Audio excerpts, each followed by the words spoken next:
할렐루야. 오늘도 참으로 복되고 귀한 주의 허락하신 하나님께 감사드립니다.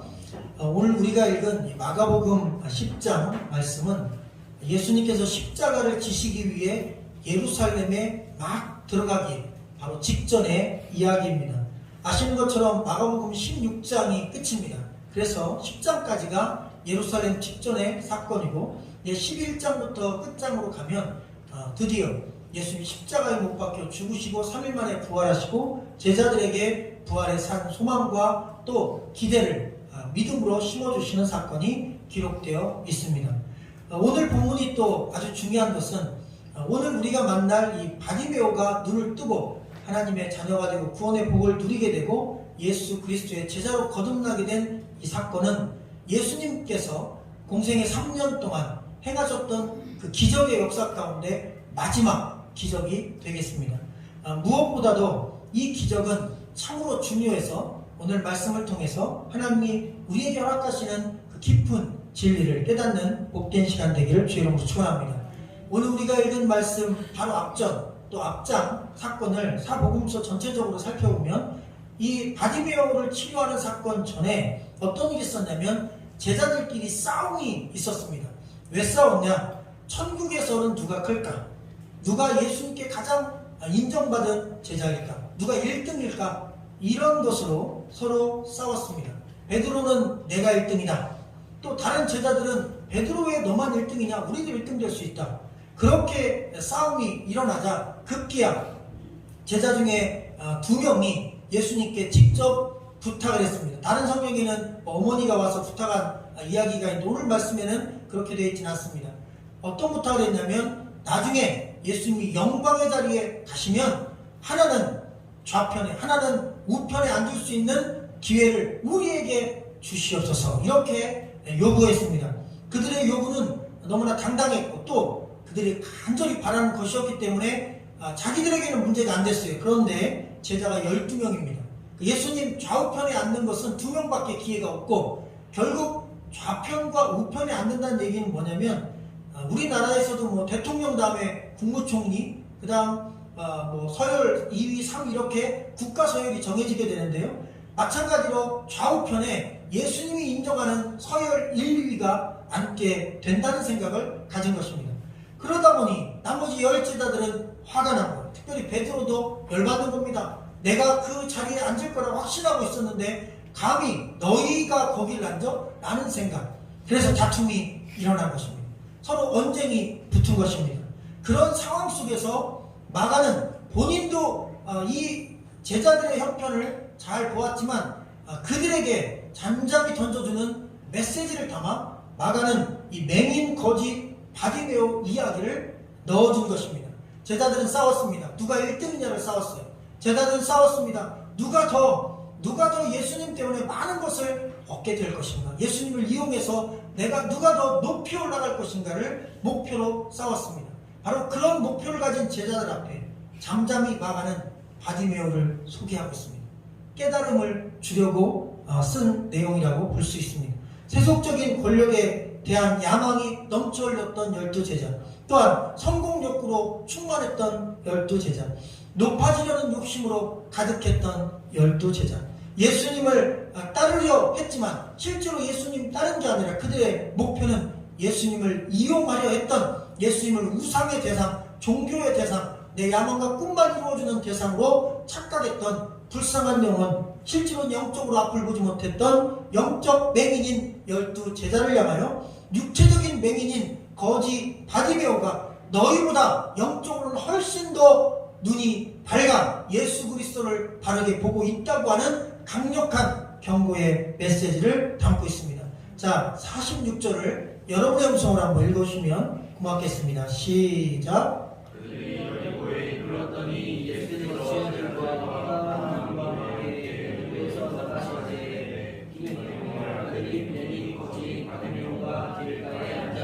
아멘. 자, 말씀드린 대로 여리고라고 하는 도시가 나오게 됩니다. 여러분이 여리고는 원래 여러 가지 별명이 있었어요. 장미의 정원이다, 향기의 정원이다. 왜 장미의 정원, 향기의 정원이라는 소리가 붙었냐면 그만큼 여리고가 아름다운 도시였습니다. 여러분, 도시가 아름다웠다는 얘기는 잘 산다는 얘기입니다. 돈이 많다는 얘기예요. 그래서 도시를 아름답게 꾸밀 정도로 여유가 있는 부촌이라는 뜻입니다. 얼마나 부유했든지 이 여리고 쪽으로 걸어가는 사람들을 대상으로 강도들이 많이 출몰했어요. 왜? 여리고로 가는 상인들이 물건이 좋은 게 많았어요. 그리고 여리고에서 물건을 팔고 나오는 상인들에게 돈이 많았어요. 그래서 여리고로 진입하는 좀 어수룩한 그런 골짜기에는 강도들이 상당히 많이 출몰해서 우리가 잘 아는 선한 사마리아 사람의 비유에 나오는 강도 만난 자는 바로 이 여리고에 가는 그 길에서 강도를 만난 이야기가 되겠습니다. 그래서 여리고는 부촌입니다. 근데 그와 반대로 아주 대립각을 세우며 가장 보잘것없고 가장 가난하고 그리고 가장 가진 게 없는 한 사람이 소개됩니다. 그 사람은 맹인, 거지, 바디메오입니다. 그는 예수 그리스도를 믿고 난 다음에 눈을 뜨게 되었고 즉시로 예수님 제자가 되었다고 말씀은 기록하고 있습니다. 여러분, 예수님의 여정은 사실 그 인생의 여정의 끝이 성공이 아니었습니다. 십자가였습니다. 그 인생의 끝은 죄사함이 목적이었습니다. 또한 온 인류를 구원하는 것이 목적이었습니다. 딱 한 가지 조건만 있으면 됩니다. 믿음만 있으면 죄사함 받습니다. 믿음만 있으면 십자가 보혈의 은혜로 깨끗하게 씻김받을 수 있습니다. 믿음만 있으면 천국도 보장받을 수 있습니다. 바로 마음으로 믿는 그 믿음 한 가지만 보시고 자기는 목숨을 걸고 우리를 그 믿음의 길, 구원의 길로 인도하고자 이 땅에 기꺼이 하나님이 인간의 모습으로 오신 것입니다. 그래서 예수님이 예루살렘을 향해 걸어가는 걸음을 다시 말하면 그분의 걸음은 죽음을 향해 가는 길이요, 희생의 길이요, 섬김의 길이요, 용서의 길이요, 하나님 말씀에 순종하는 길이었습니다. 그런데 같이 예수님과 길을 가고 있던 12 제자는 그 목적이 달랐어요. 예수님과 함께 가며 예수님은 죽음의 길을 가는데 그들은 영광의 길을 가려 했고, 예수님이 희생의 길을 가려 했는데 그들은 성공의 길을 가려 했고, 예수님은 섬김의 길을 가려 했는데 그들은 누림의 길만 추구했고, 예수님은 용서하며 포용하며 사랑하는 길을 걸으려 했는데 그들은 권세를 얻고 그 권세로 사람들을 억압하여 자기들이 잘 먹고 잘 사는 길을 추구하려 했기 때문에 여러분, 예수 그리스도의 12 제자들은 아직 진정한 예수의 제자가 되지 못했다는 사실입니다. 오늘날 애석하게도 우리 그리스도인들 가운데 주일 예배 드리고 믿음생활 잘하고 목회자 또 성도뿐만 아니라 모든 그리스도인들 가운데 이 12 제자들처럼 겉모양은 제자고 겉모양은 예수 곁에 있고 겉모양은 말씀도 잘 듣고 예배도 잘 드리고 교회 봉사 헌신 예물 생활도 참 잘하는데 그 중심에 예수를 믿는 자가 아니라 예수를 이용하는 자로 교회를 다니는, 우상을 섬기듯 교회를 섬기는 그런 안타까운 믿음 없는 사람들이 존재한다는 사실 앞에 우리는 안타까움을 금할 수가 없습니다. 그래서 더더욱 우리는 영적인 거짓, 구하기만 하는 사람, 또 예수를 이용하여 내 삶에 내가 원하는 목표와 목적을 이루기 위해 예수님을 수단으로 이용하려는 이 우상화된 우리의 신앙이 있다면 오늘 내려놓기를 주의 이름으로 간절히 축원합니다. 이 대상자인 바디메오는 독특하게도 다른 성경이 없는 표현이 하나 들어갑니다. 다른 성경에는 맹인 바디메오 이렇게만 되어 있어요. 그런데 오늘 우리가 읽은 마가복음에는 특별히 거지라는 단어가 들어있습니다. 아까 말씀드린 대로 여리고는 부자들이 사는 동네입니다. 근데 그 부자들이 사는 부촌 한복판에 가장 아무것도 없는 거지, 이렇게 유난히 아무것도 없는 거지라는 것을 부각시키며 맹인 거지, 그 앞에 디메오의 아들, 이렇게 자세하게 바디메오를 설명하고 있습니다. 사복음서 중에 유일한 표현이 거지라는 표현이 들어있습니다. 원래 이 바디메오라고 하는 이름은, 바라는 이름은 아들이라는 뜻이고 디메오는 아버지의 이름입니다. 다시 말하면 디메오의 아들이라는 뜻이에요. 그럼 바디메오는 이름이 있어요, 없어요? 없습니다. 우리 딸들 얘기하면 아무개 이렇게 부르면 그 이름이 되는데 제 이름을 붙여서 누구의 딸 그러면 그 이름이 아니죠. 마찬가지입니다. 이 바디메오는 디메오의 아들이라는 이름으로 불렸지 실제로 바디메오의 이름이 뭔지는 아무도 몰라요. 이름이 없습니다. 실제로는 이름을 아무도 알 수도 없고 이름을 지어서 주지도 않았던 것 같아요. 나면서부터 앞을 보지 못하고 사실 부모 입장에서도 이 아들이 왜 태어나서 나에게 이런 고통을 줄까? 다른 성경 본문에 보면 맹인 두 사람이 동시에 찾아와 예수님께서 눈을 뜨게 해주셨다는 사건이 이 여리고 직전에 있는 걸로 볼 때 어떤 성경학자들은 이 디메오와 그 아들인 바디메오 두 사람이 와서 눈을 그날 두 명이 동시에 뜬 것이다라고 보는 견해도 있고 상당히 신빙성도 있어 보입니다. 어쨌든 부자지간에 그렇게 좋은 형편이 아니었던 건 확실합니다. 아버지도 맹인이었을 가능성이 매우 높고, 그리고 아들은 또 태어났는데 맹인이에요. 그리고 어렵고 힘든 집안에는요 항상 어려운 일이 겹쳐 일어나요. 가난한 집안에는 더 가난한 자녀들이 생깁니다. 어려운 집안에는 어려운 일이 계속 겹쳐요. 그러다 보니 절망에 또 절망으로 빠질 수밖에 없어요. 심지어 이 디메오라는 이름은 헬라어로는 티마이오스라는 이름인데, 사실 이 티마이오스라는 단어는 창세기 1장 2절에서 쓰였습니다.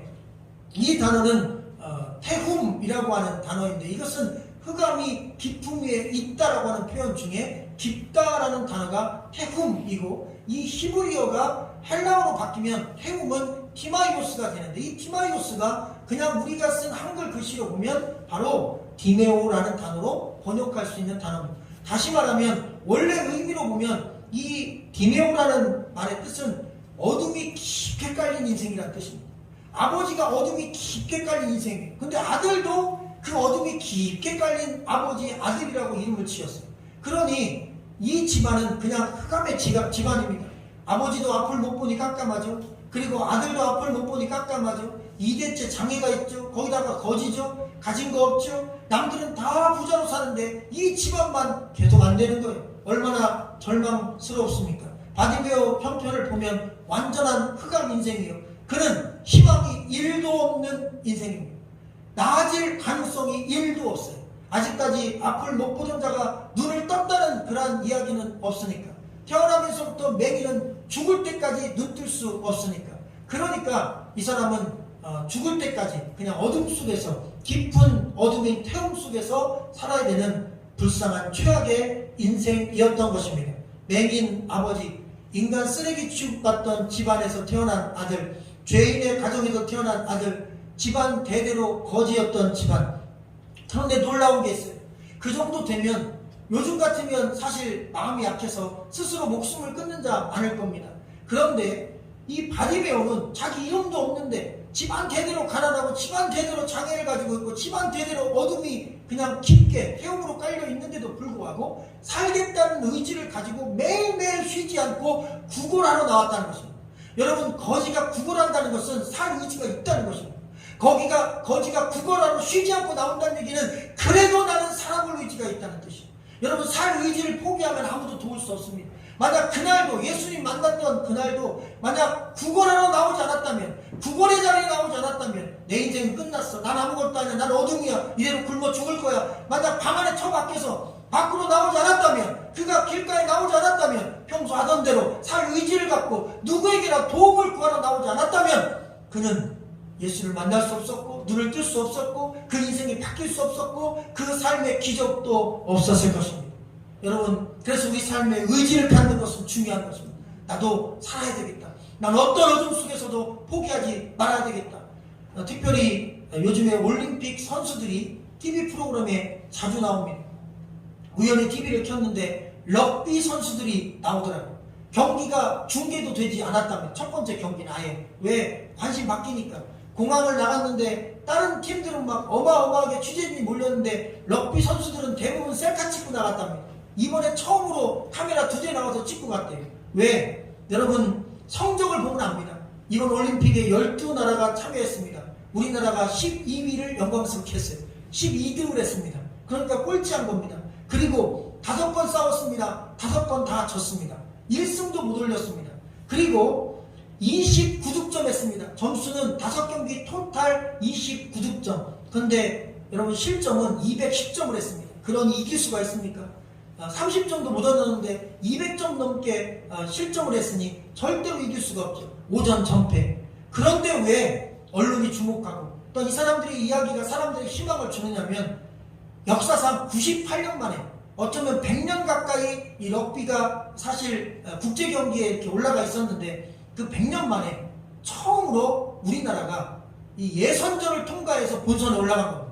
사실 12나라에서 12번째 했다니까 우리가 우습게 보는데 세계에서 12번째 한 겁니다.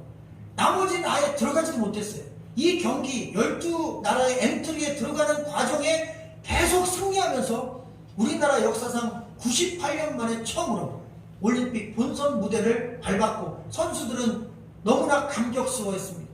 7명, 8명 뭐 이렇게 선수들이 막 나가면서 서로 얼마나 감격스러운 마음을 가졌는지 알 수 없다는 고백을 들었습니다. 그런데 우리나라 형편은 전용 경기장이 딱 한 개밖에 없답니다. 또 하나는 여자 축구와 공동으로 쓰니까 단독 경기장이 아니래요. 그리고 더 중요한 건 이들에게는 럭비를 해서 돈 벌고 먹고 살 수가 없기 때문에 낮에는 직장 다니고 밤에만 스스로 운동을 해야 된대요. 그래서 국가대표가 돼서 팀을 꾸려서 했으니 얼마나 대단한 사람들입니까? 갔다 와서도 큰 상금도 없어요. 결과가 좋지 않으니까. 근데 이들의 이야기를 들어보니까 럭비를 사랑한대요. 그리고 럭비의 매력이 있대요. 자기는 럭비를 하기 때문에 자기에게 주어진 인생의 여정 속에 어떤 어려움도 이것으로 이겨낸대요. 그게 뭔가 했더니 정면 돌파랍니다.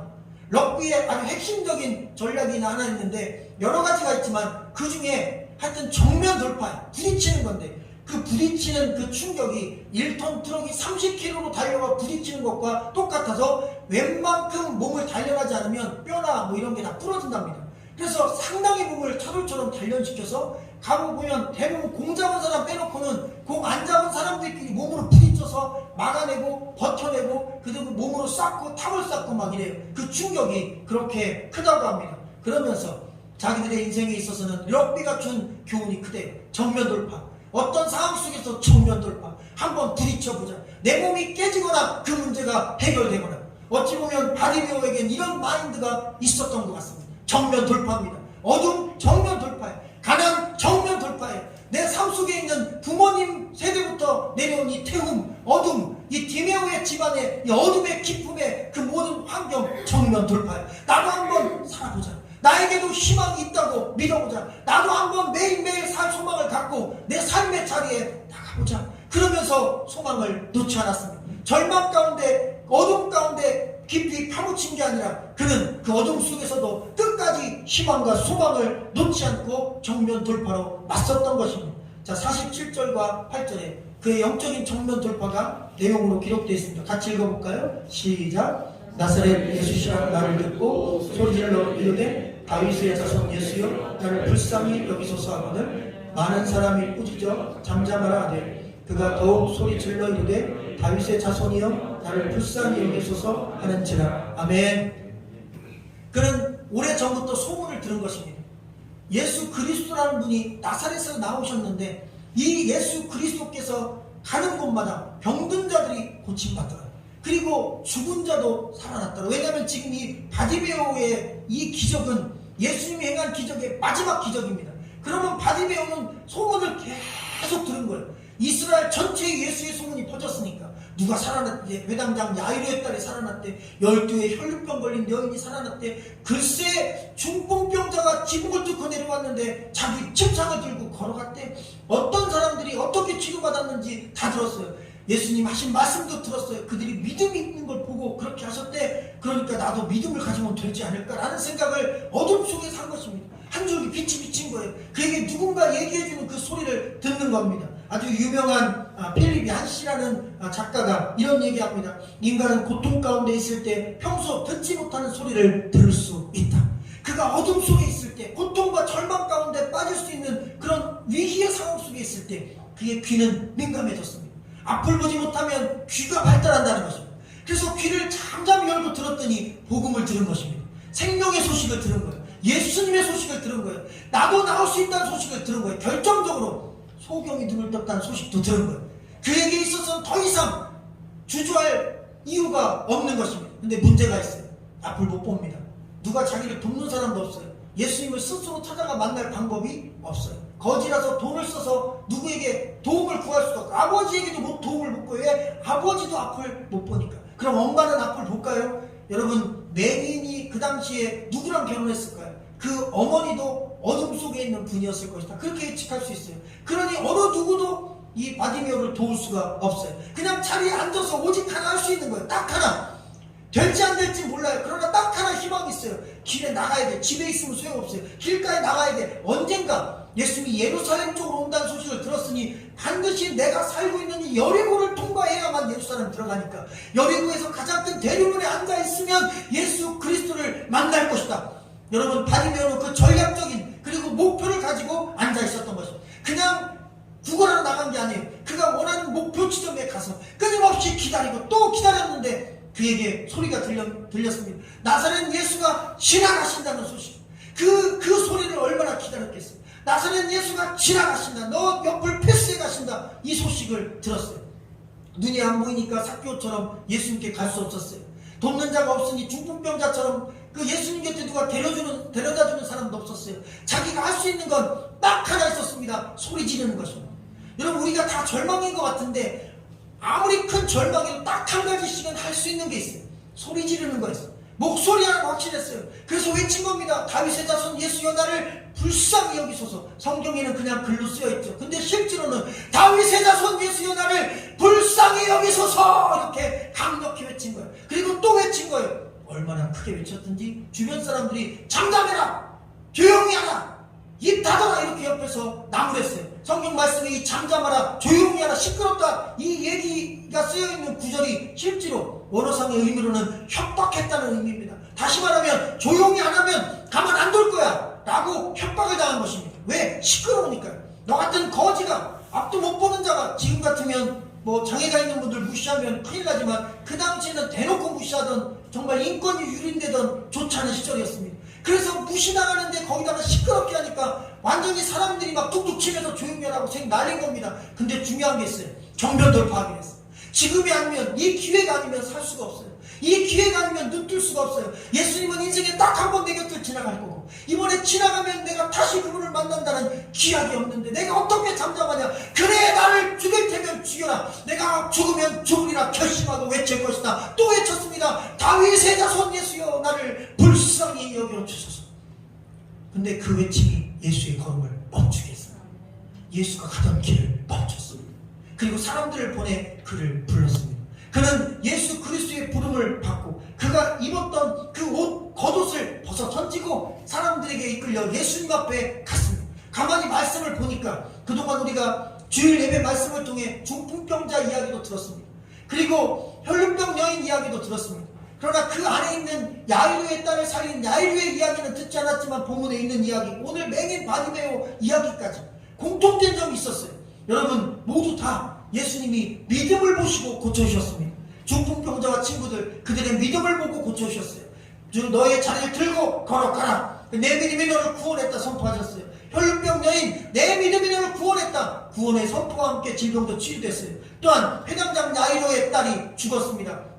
고쳐달라고 왔는데 죽었다는 소식이 들리자 예수님께서 말씀하셨어요. 죽었다는 소식을 듣고 나서도 예수님은 믿기만 해라, 두려워하지 말고 믿기만 하라. 그리고 그 믿음대로 그 딸이, 12살짜리 딸이 살았어요. 오늘 이 맹인 바리메오도 내 믿음이 너를 구원했다 말씀하셨어요. 그럼 도대체 그 믿음은 어떻게 보여진 것일까? 보니까 여러분, 이 중풍병자와 친구들, 혈lum병 여인, 회당장 야이로, 그리고 맹인 바리메오 공통점이 있었습니다. 그들에게 간절함이 있었어요. 그들에게 간곡함이 있었어요. 그들에게 절실함이 있었어요. 여러분, 절실함은 믿음을 만들어냅니다. 그 믿음은 자라서 결국 기적을 이루어내는 것입니다. 예수님은 그 절실함 속에 있는 믿음을 보신 거예요. 나는 뒤로 갈 수도 없고 정면 돌파밖에 할 수 없습니다. 저는 옆으로도 갈 길이 없고 정면 돌파밖에 할 수 없습니다. 제가 할 수 있는 일은 외치는 것밖에 없어요. 주님, 그러니 좀 제 목소리 좀 들어주세요라고 하는 그 간절함 속에 그 강력한 믿음이 들어있음을 보시고 그리고 그를 구원해 주신 것입니다. 여러분, 우리 안에 이 간절함이 있기를 주의 이름으로 축원합니다. 절망에 빠지지 마시고 낭망에 빠지지 마시고 우리가 어떤 환경, 어떤 어둠 속에 있더라도 간절함을 가지고 주님 앞에 부르짖는 저와 여러분 되시기를 주님의 이름으로 간절히 축원합니다. 51절 2절을 우리 마지막으로 읽어볼까요? 시작. 예수께서 말씀하여 이르시되 내게 무엇을 하여 주기를 원하느냐. 선생님이여 보기를 원하나이다. 예수께서 이르시되 가라, 내 믿음이 너를 구원하였느니라 하시니 그가 곧 보게 되어 예수를 길에서 따릅니다. 할렐루야. 딱 건드리면 내게 무엇 해주기로 하느냐, 내 소원이 무엇이냐 이렇게 물으시면 저도 한번 이 말씀 앞에 한번 저도 답을 해봤어요. 저는 부흥입니다. 하나님 뜻 가운데 다니던 직장에서 또 교회 섬기는 이 담임 목회자로 제가 인생이 이렇게 터닝 포인트를 찍게 됐는데 50 되면 목회하고 싶다는 기도가 늘 제 안에 있었습니다. 또 이렇게 뜻 가운데 교회를 직접 건축해서 삼각교회가 아니라 건축한 교회에서 이렇게 귀한 성도님들과 죄종들과 더불어 주님을 섬기게 된 것이 얼마나 큰 은혜인지 주님께서 저에게 너의 소원은 무엇이냐 물으시면 저는 부흥이라고 답하겠습니다. 주님의 교회가 부흥하기를 원합니다. 힘있게 부흥하기를 원합니다. 할 일이 참 많습니다. 이 땅에 부르짖고 외치는 수많은 도움을 구하는 손길들에게 영적인 도움도 주고 눈에 보이는 사랑의 도움도 줄 수 있는 교회가 되기를 소원합니다. 하나님 부흥을 원합니다. 자나깨나 부흥을 원합니다. 그렇게 저에게도 한 가지 소원이 있습니다. 여러분 그 소원이 있으십니까? 그러면 붙드십시오. 간절함을 갖고 부르짖으십시오. 하나님께 주님 앞에 매달리십시오. 간절함 속에 믿음이 생기고 그 믿음이 자라서 기적을 경험하게 됨을 믿으시고 절망하지 말고 포기하지 말고 좌절하지 말고 희망을 갖고 소망을 갖고 주님을 의지하고 믿음으로 여러분 일어서기를 주님 이름으로 간절히 축원합니다. 오늘 말씀 보면 가라 내 믿음이 너를 구원하였다 이렇게 말씀하셨어요. 한마디로 한글 성경엔 가라 되어 있는데 영어 성경이 여러 버전을 보면 go your way 너의 길을 가라. 또 우리가 자주 보는 영어 성경에 go thy way 너의 길을 가라 이렇게 너의 길을 가라고 풀어서 설명했어요. 그래서 이 가라는 단어는 너의 길을 가라는 얘기예요. 다시 말하면 너의 눈이 이제 떠졌으니까 네 인생을 행복하게 살아라 그 말씀이에요. 그런데 여러분 그렇게 말씀하신 예수님의 말씀을 듣고 이 맹인은 눈이 딱 뜨여졌어요. 이제 내 인생을 살면 돼요. 돈도 벌면 되고 직장도 다닐 수 있고 이제 거지 안 해도 됩니다. 앞을 볼 수 있으니까요.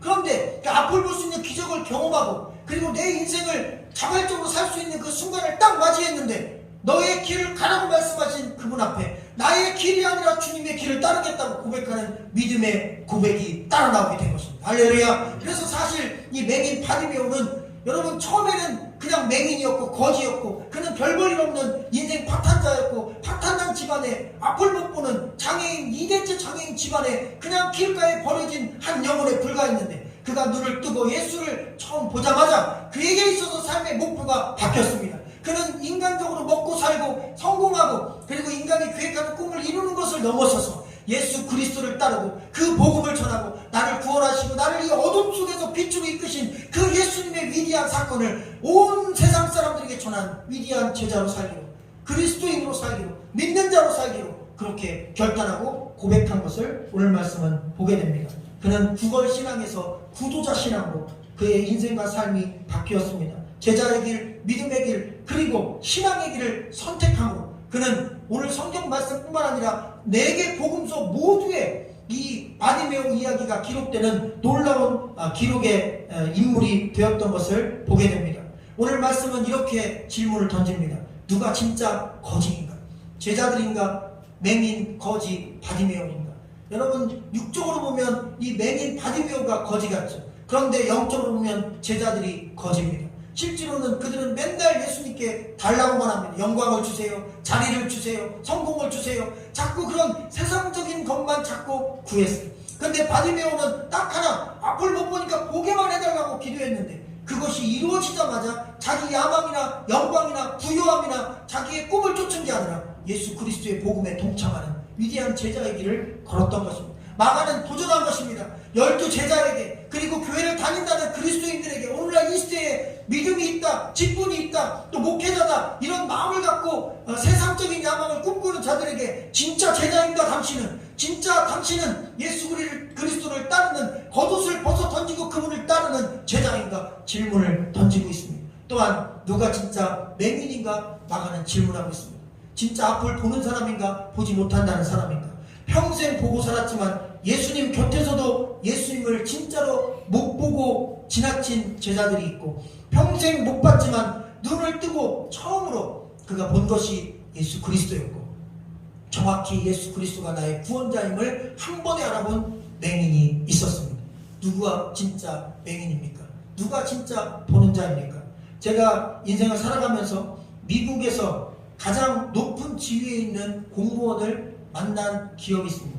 우리나라 사람으로서는 가장 높은 지위인 백악관 국가장애위원회 정책차관부를 지낸 강영호 박사님입니다. 근데 이 강 박사님이 저희 학교를 다녀가셨는데 저희 학교 첼풀에서 하루 종일 설교를 하셨어요.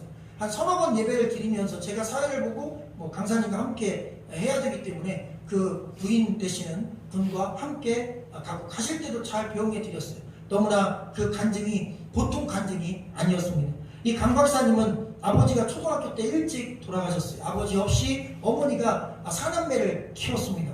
그런데 중학교 때 축구를 하다가 축구공이 눈을 딱 때렸는데 축구공에 딱 맞으면서 이 감각이 파괴돼가지고 망막 손상으로 인하여 시각장애인이 되었습니다. 그가 시각장애인으로 판정받은 그날 어머니가 그 소식을 듣고 절망에 빠져 집에 돌아가셨는데 집에 가신 8시간 만에 어머니가 충격으로 돌아가셨어요. 그러니 어머니 아버지 없는 고아가 됐습니다. 근데 자기는 앞을 못 봅니다. 그래서 누나가 갑자기 학교를 그만두고 고등학교 다닐 누나가 직업전선에 나가 열심히 공장에서 일하다가 역시 동생들 3명을 돌보는 게 너무 벅차고 부모님 없는 상황에서 열악한 환경에서 일하다가 그 누나도 얼마 되지 않아 죽었습니다. 그래서 결국 3남매만 남았는데 자기 동생들 둘을 앞을 못 보니까 돌볼 수가 없는 거예요. 그래서 눈물을 머금고 그 두 동생들은 다 뿔뿔이 고아원으로 보내고 자기는 돈을 벌 수도 그 당시만 해도 이 1940년대생이니까 6.25 종란 이후에 우리나라가 장애인들이 일할 수 있는 방법이 없었어요. 장애인들을 돌보고 있는 시설에 들어가 장애인 센터에서 그저 하루하루 그냥 주는 걸로 먹고 그냥 기거하고 있었어요. 바디메어처럼 사실 희망이 없는 절망이었죠. 부모도 다 돌아가시고 누나도 죽고 동생들은 어디 갔는지 자기가 찾아서 돌아다닐 수도 없어요. 앞도 안 보이니까 만나러도 못 갑니다. 어린 동생들과 완전히 헤어졌고 그리고 자기도 희망 없이 그냥 버려진 상태였습니다. 그런데 희망의 빛이 하나 바티메오가 예수의 소식을 들은 것처럼 하나님의 섭리로 신앙 좋은 한 대학생을 만납니다. 1학년이었던 여자 대학생 한 분이 대학생들과 함께 장애인들 학습 도우미로 오게 됐는데 그 중에 한 분 서근옥이라고 하는 대학 1학년 여학생이 이 18살짜리 앞을 못 보는 강영우라고 하는 학생을 돕기 시작해요. 점자책이 없으니까 책을 읽어주고 학습을 도와주고 수학도 도와주고 이러면서 공부를 잘했어요. 여대를 다니는 엘리트였는데 열심히 잘 가르쳐줬어요. 그리고 대학에 입학하게 되었습니다. 연세대학교에 가게 되었는데 장애인이 그 당시 단 한 명도 입학한 전례가 없어서 장애인 입학 불가 통보를 받고 그는 그래도 좌절치 않고 정면 돌파해서 장애인이 왜 입학할 수 없는지 거기에 대해서 따지면서 끝까지 물고 늘어져서 장애인이지만 공부할 수 있게 돼서 연세대 최초로 장애인인데 입학생이 되었고 장애인인데 졸업생이 되었습니다. 또한 졸업한 어간에 결혼을 하게 됐습니다. 바로 그분과 결혼했어요. 그래서 부부가 미국으로 유학을 가야 되는데 그 당시만 해도 1970년대 초반에 유학을 가려면 국가고시를 봐야 되고 국가고시 합격해야 유학비자를 발급받을 수 있는데 또 문제가 생겼어요. 단 한 명도 우리나라 역사상 장애인이 유학고시를 합격한 전례가 없어서 문교부에서 당시 문교부에서 허락을 해줄 수 없다는 시험을 합격했는데 유학비자를 못 주겠다는 그래서 자기가 할 수 있는 모든 채널을 동원해 자기가 알고 있는 모든 지인들을 동원해 그 한국에 있는 지인들과 미국에 있는 지인들이 계속 교육부에 문교부에 압력을 넣고 또 연락을 하고 전화를 하고 끝까지 물고 늘어 정면 돌파해서 유학비자를 한국인 장애인 최초로 받게 됩니다. 미국 피츠버그 대학에 입학했고 한국 장애인 최초로 박사학위를 빠른 시간 내에 받게 되었습니다. 그리고 그의 삶의 여정에 그 수많은 여정들이 스토리가 알려지면서 미국 백악관에도 관심을 갖고 무려 12년 동안 대통령은 바뀌어도 바뀌지 않는 차관보의 자리에서 장애인들의 인권과 그들의 막막한 삶의 현실을 돕는 강력한 그러한 사역들을 감당하였습니다. 그리고 한국에 와서 학생들에게 간증을 하는데 그 간증문 내용 중에 일부입니다. 이 모든 일은 신앙의 힘에서 나온 것입니다. 내가 가장 바닥에 떨어졌을 때 제 모습에서는 하나님께 영광을 돌릴 수 없고 오히려 영광을 가리고 있었지만 먼 훗날 전문가가 되고 나도 자녀도 잘 길러놓으면 그때부터는 내가 하나님께 영광을 돌린다는 그런 목적이 있었고 그렇게 땅에 떨어진 상황 속에서는 눈뜬 사람들에게 짐이 되지만 먼 훗날에는 눈뜬 사람들을 섬기고 그들에게 유익을 주는 그런 삶을 산다는 목표를 정해놓고 거기에 도전하는 삶을 살아왔습니다. 이것은 어릴 때부터 내려진 신앙의 뿌리 때문에 시작된 것이요 이룬 것입니다. 하나님의 은혜에 감사합니다.